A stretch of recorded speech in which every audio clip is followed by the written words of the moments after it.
বিসমিল্লাহির রহমানির রহিম। আমি ফারুকী আজম সশ্রদ্ধ চিত্তে শপথ করিতেছি যে সশ্রদ্ধ চিত্তে শপথ করিতেছি যে আমি আইন অনুযায়ী অন্তর্বর্তীকালীন সরকারের উপদেষ্টা পদে কর্তব্য বিশ্বস্ততার সহিত পালন করিব।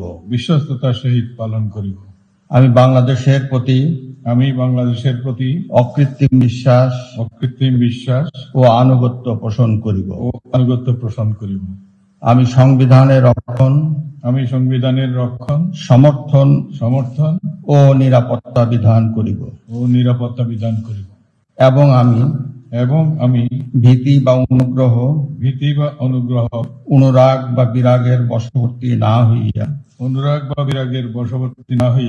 সকলের প্রতি আইন অনুযায়ী যথাবিহিত আচরণ করিব।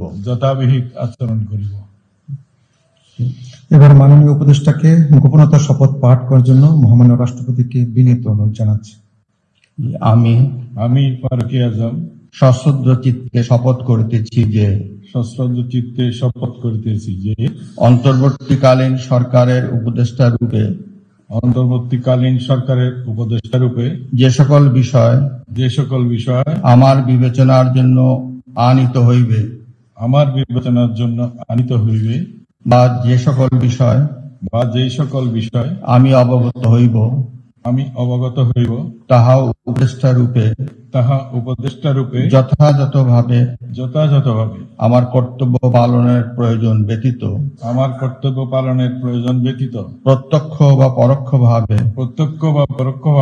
কোন ব্যক্তিকে জ্ঞাপন করিব না বা কোন ব্যক্তির নিকট প্রকাশ করিব না।